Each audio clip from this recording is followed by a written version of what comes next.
Well, ducks on the pond. It's about 60 degrees, March 11th, and I'm back at it again. So going over here to check some of the bedding areas that I haven't been to in several weeks. See if I can have any luck. Didn't have no luck during the shed rally this weekend.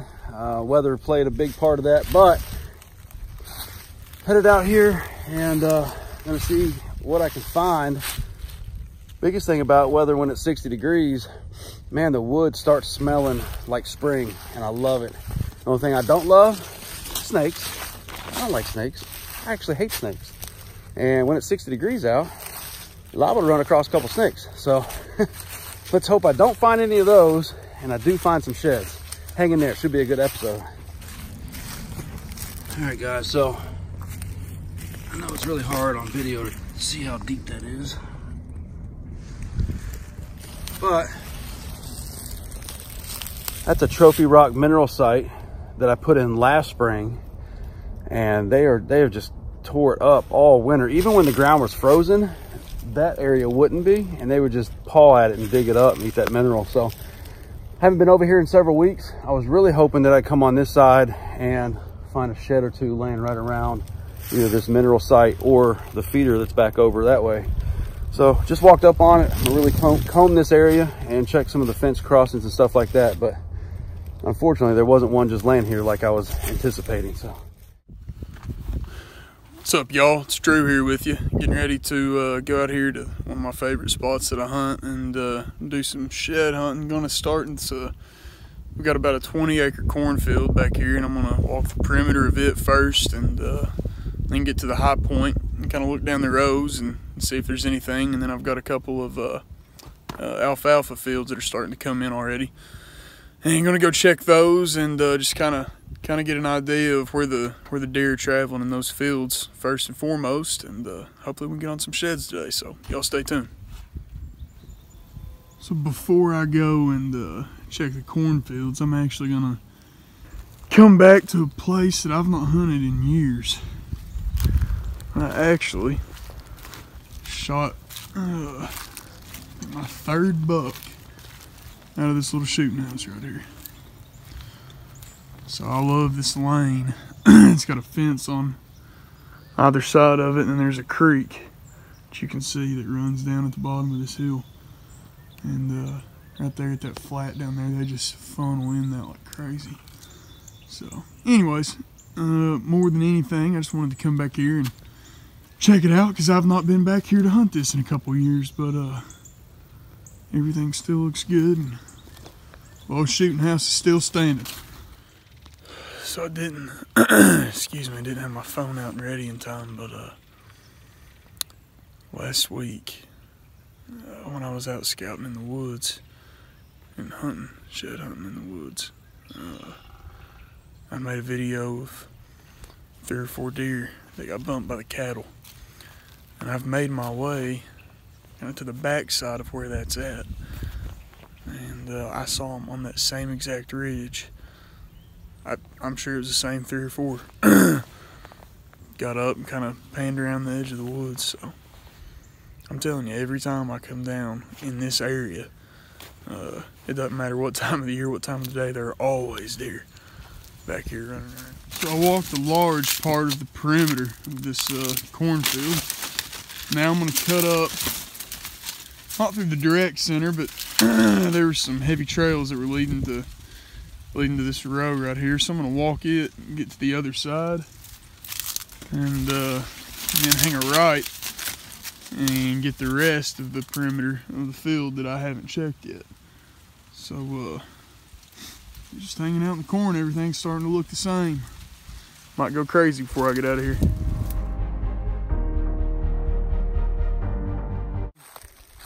March 12th, back at it again, and it's about 5 o'clock. I had to work late again tonight, so ran home, grabbed the Jeep, changed my clothes, headed over here to the lease. I want to check some bedding areas, and sure enough, got in a rush, and I forgot my binos. I say it all the time, the most important thing you need for a successful shed hunt is a good pair of binoculars, and I left mine sitting at the house.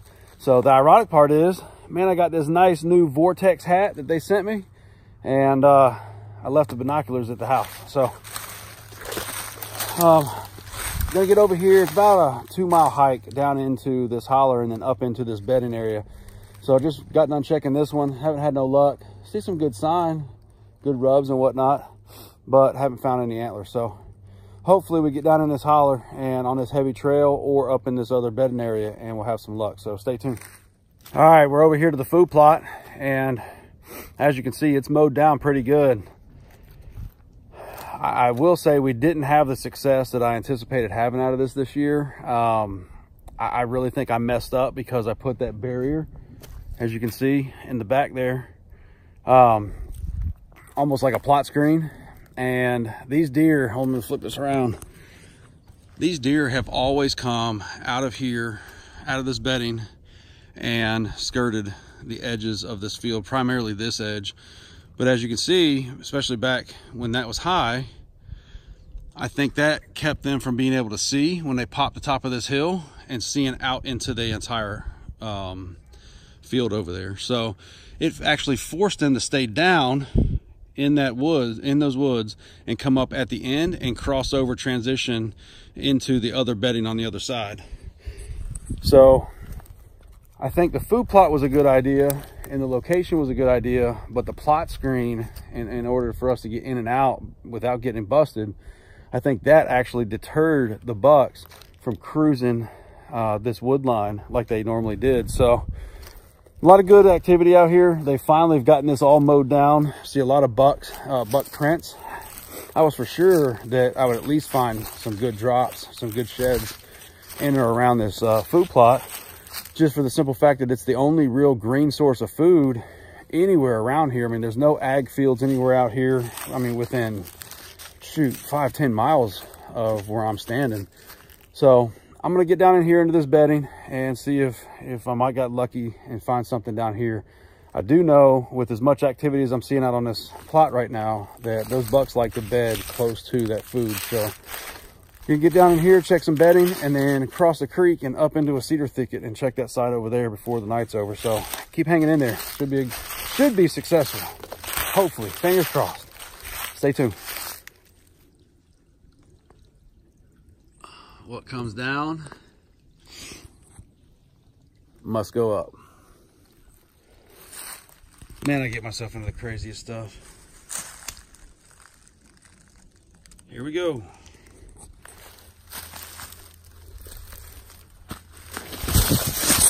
Oh. Yeah, that's a bloopers moment.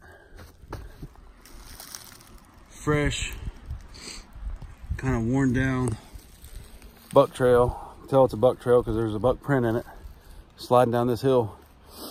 So basically what I did is I came about halfway in the middle of this hill and wrapped this mountainside, wrapped around, and then ran into this. And it's actively, you can tell there's prints going up and down. So there's definitely a buck that's probably staying up on this ridge that's working his way down to the water.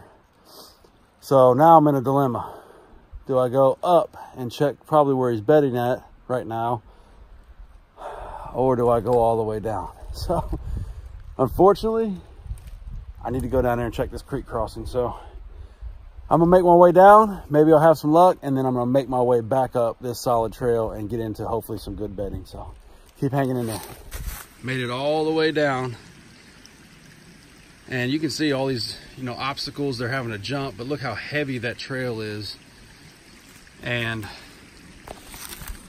you would figure as much as they're going up and down this hillside, more than likely coming down here to get a drink.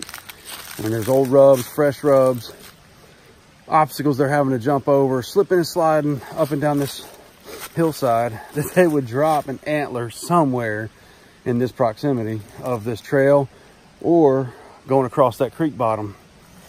And I'm not coming across anything. So I'm gonna make this slippery trek back up to the top and get on this shelf where I know this bedding's at, and really check that bedding area and see if maybe one of those big boys dropped an antler up there. So keep hanging in there, fingers crossed, we'll have some luck. Here we go. Try not to fall down this time. Out here doing a little soil sampling today and a little shed hunting. Got one right here. That's a last year's. Been laying here. Pretty dried out. See ya. Still out here doing some soil sampling for work. It ain't every day you get to go to work and do soil samples, look for sheds, but got another weird one here, it looks like. So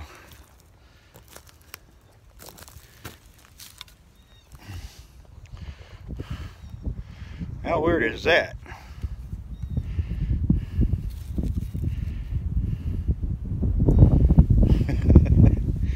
Pretty weird. Oh well, another antler. It's a little windy out here and I don't know if I'm able to hear good.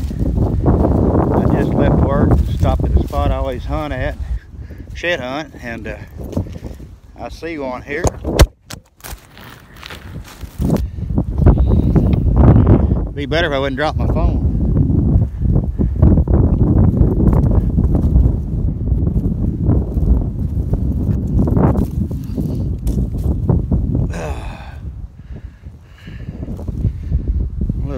Little four-side.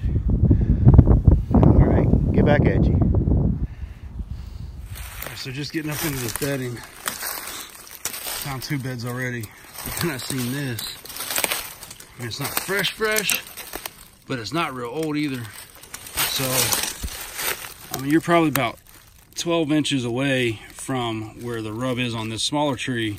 But look where his antlers were just in there digging on the hard bark. I mean, that's an impressive spread. And it's in this mess. So, I mean, he really had to work to get even over to that tree. So it just makes you wonder, like, why? Like, why that tree instead of one of these much easier accessible trees? But I'd say that's a pretty impressive buck. And I'm gonna get on the other side of this brush pile and get in some more bedding. So stay tuned.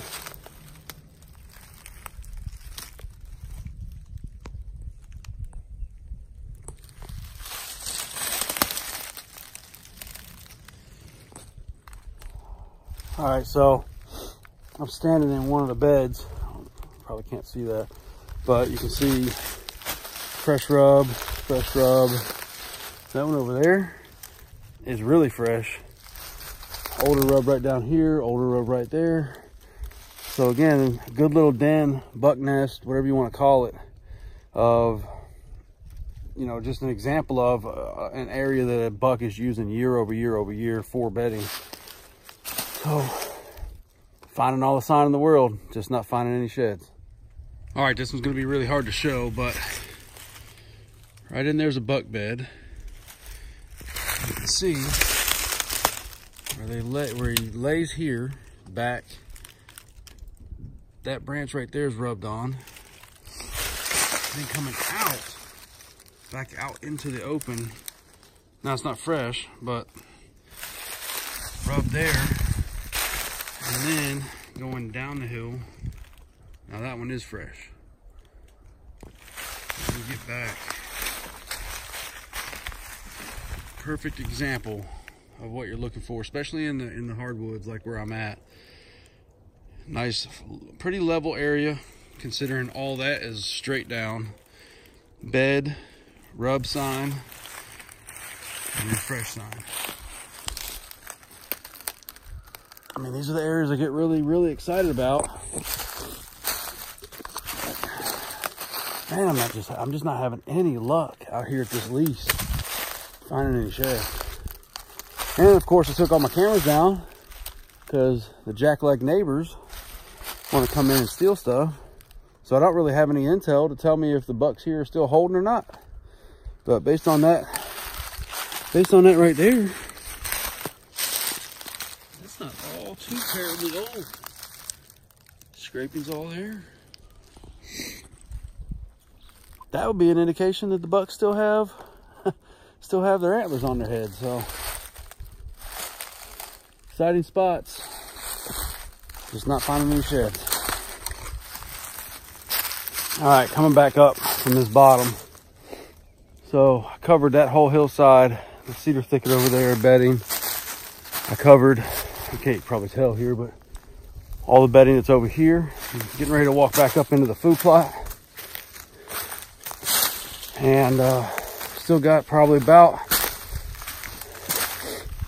an hour before it gets dark. So since I'm already out here, I'm gonna get down into this transitional line on this side. There's a little bit of bedding down here, and then it goes over to where the feeder's at. So see if I have any luck down here, but man, I'm not having much luck finding these sheds. All right, everybody. As you just seen, I'm not having a lot of luck right now. Drew, not a lot of luck. I'm still at 7. Drew, I believe, is at 1 or 2. Uncle Eddie, though, on the other hand, man, he's killing it in those ag fields. How about that one antler that comes up in 45-degree turns? I would have loved to have seen a picture or seen that deer in person with that antler on his head. So pretty cool find for him. Congratulations on that. We've got severe weather moving in here into Kentucky, into our area, pretty much all day today, which actually works out pretty good considering I have a full calendar here at work. So not going to have any time to get out today, but tomorrow should be able to get out by about 1 o'clock and have plenty of time to put a lot of miles in and hopefully come up with a lot of antlers. So I hope you tune in for that. And as always, wake up and hunt.